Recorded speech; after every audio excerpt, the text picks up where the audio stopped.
ఇప్పుడే జీ5 app download చేయండి. చూడండి మీ ఫేవరెట్ టీవీ షోస్ ఎప్పుడైనా ఎక్కడైనా. ఇక ఈ రోజు మన సూపర్ ఫుడ్ వంటిలే వైద్యశాలలో ఎంతో రుచికరంగా ఉండే రాగి డ్రై ఫ్రూట్ బైట్స్ ని తయారు చేసుకునే విధానం ఏంటో చూద్దాం. డాక్టర్ గారు, మరి రాగి అంటే పిల్లలకి, పెద్దవాళ్ళకి, బాగా ముసలి వాళ్ళకి కూడా చాలా మంచిది అని చెప్తూ ఉంటారు మీరు. మరి రాగి డ్రై ఫ్రూట్స్ ని ఉపయోగించి బైట్స్ ని తయారు చేసుకునే విధానం ఏంటో ఒకసారి చూద్దామా? పిల్లలకి తెలియకుండా పోషకాలు, బలము, ప్రోటీన్ అన్ని అందించినట్లు అవుతుంది.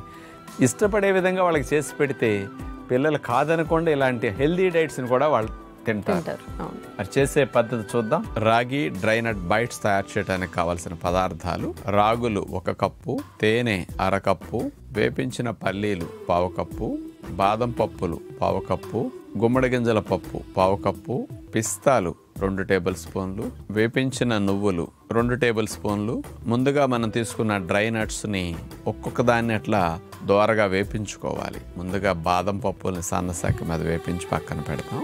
అట్లాగే గుమ్మడి గింజల పప్పు, పిస్తా పప్పులు, ఈ మూడింటిని దోరగా వేపించుకుని పక్కన పెట్టాక మెయిన్గా ఈ బైట్స్కి రాగుల్ని తీసుకుంటున్నాం. అలా రాగులను కూడా వేపించేసి ఇక ఒక్కొక్క దాన్ని మనం మిక్సీ జార్లో బాదం పప్పులు, గుమ్మడి గింజల పప్పు, పిస్తా పప్పులు, ఈ 3 డ్రై నట్స్ వేపించిన వాటిని ముక్కా చెక్కలాగా చేసుకోవాలి. ఈ బైట్స్కి బేస్ లాగా రాగి పిండి ఉపయోగపడుతుంది. అందుకని వేపించిన రాగుల్ని మెత్తగా పౌడర్ చేసేసుకుని కమ్మదనం కోసం వేరుశెనగ పప్పులు వేపించిన వాటిని కూడా వేసేసి ఆ పౌడర్ అయిన దాంట్లో వేసి మళ్ళీ ఇంకోసారి తిప్పితే వేరుశెనగ పప్పులు, రాగి పిండి 2 కలిపిన పౌడర్ సిద్ధమవుతుంది. ఇక బైట్స్ తయారు చేయడానికి తీపి కొరకు మనం తేనె ఉపయోగిస్తున్నాం. ఆ తేనెను కొద్దిగా పొయ్యి మీద పెడితే ఒక 2-3 నిమిషాలు 4 నిమిషాలు అట్లా కొద్దిగా వేడికి నురుగు వస్తుంది. మామూలుగా ఎక్కువసేపు మరిగించకుండా తక్కువ టైం అట్లా నురుగు రావడంతో అందులో ఈ రాగి పిండి అది వేసేసి అది తేనెలో కలిసిన తర్వాత ఫైనల్గా డ్రై నట్స్ పౌడర్ కూడా ఒక చెక్కలా చేసి ఇందులో వేసేసి ఫైనల్గా ఇందులో దింపబోయే ముందు డ్రై నట్స్తో పాటు నువ్వులు కూడా కొద్దిగా వేపించి చల్లేసాం.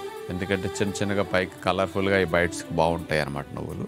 కొద్దిగా పిండి చల్లారిన తర్వాత చిన్న గోళీల్లాగా ఈ రాగి డ్రై నట్ బైట్స్ని అలా చేసుకుని పెట్టుకుంటాం. పిల్లలకి చాక్లెట్ లాగా నోట్లో వేసుకుని అట్లా సప్పరించవచ్చు. ఇంకొంచెం చాక్లెట్ లా ఫీలింగ్ రావాలంటే దీనికి చాక్లెట్ పేపర్ తెచ్చి ర్యాప్ చేసేస్తే అయిపోతుంది.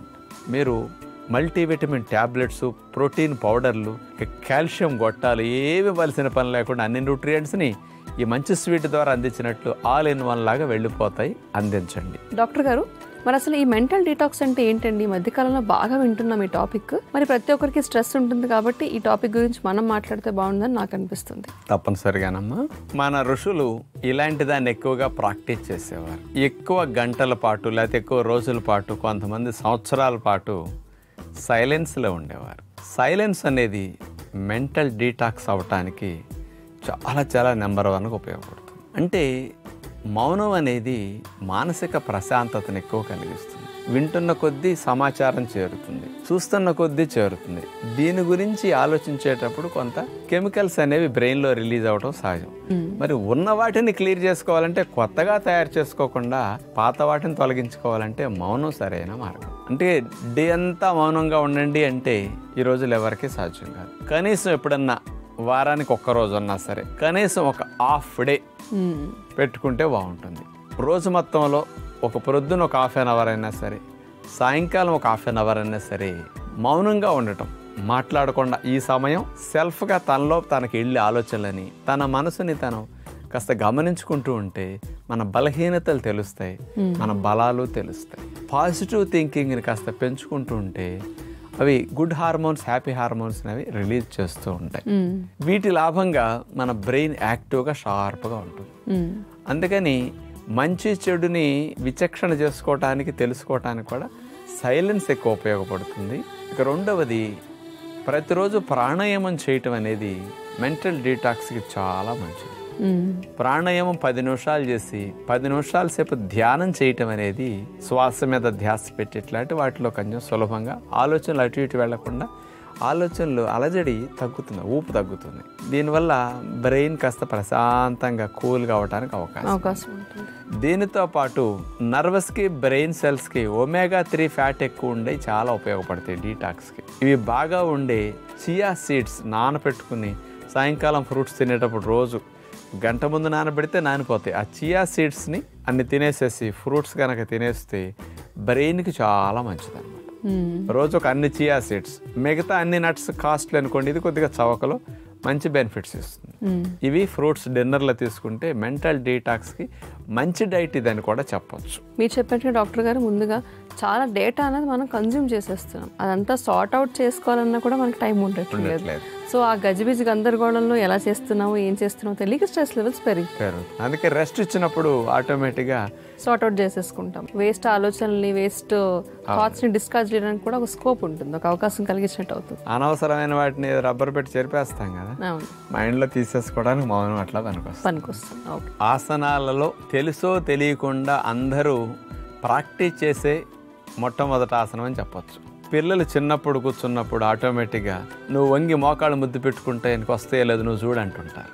ఆటగా పిల్లలు ఒక పోటీగా ఈ ఆసనాన్ని చేసి ప్రాక్టీస్ చేస్తూ ఉంటారు. ఇది బాగా చేయటం వల్ల బొజ్జులు రాకుండా ఉంటాయి, నడుము ఫ్లెక్సిబిలిటీ బాగా పెరుగుతుంది. కాబట్టి పశ్చిమోత్తానాసన అనేది ప్రాక్టీస్ చేయటం చాలా మంచిది.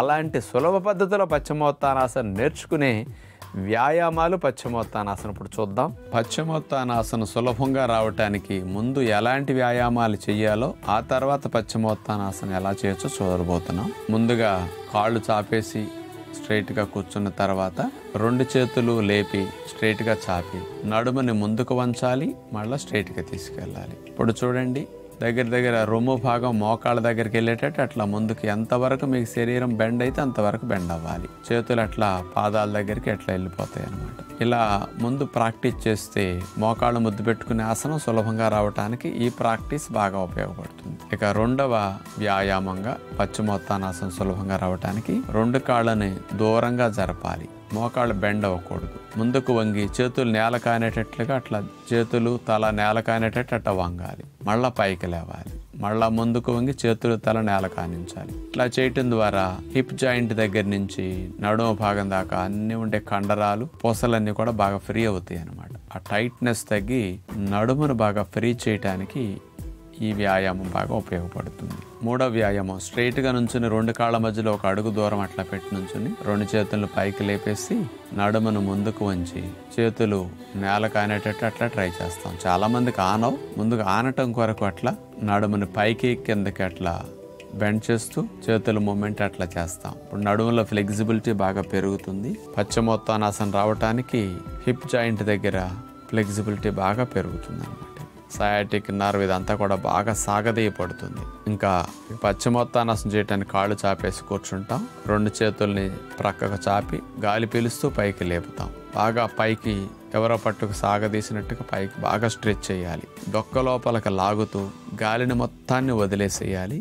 అట్లా నడుమును ముందుకు వంచాలి. చేతులతో అట్లా పాదాలు పట్టుకుని తలను తీసుకెళ్లి మోకాళ్ళను ముద్దు పెట్టుకుని మోక చేతులు 2టిని నేలకు అట్లా ఆనిచ్చి అట్లాగే కదలకుండా ఉంటాం. మీకు ఇంత పూర్తిగా రాకపోతే ఎంతవరకు వంగి మీరు ఉండగలిగితే అంతవరకు వంగి ఉండడానికి ప్రయత్నం చేయండి. డాక్టర్ గారు, మన కార్యక్రమంలో భాగంగా ప్రేక్షకులందరికీ కూడా ఆరోగ్యానికి సంబంధించి చక్కని విజ్ఞానం అందించారు. ధన్యవాదాలండి. ధన్యవాదములమ్మా. జీ5 యాప్ డౌన్లోడ్ చేసి అన్ని ఎపిసోడ్స్ పూర్తి ఉచితంగా చూడండి.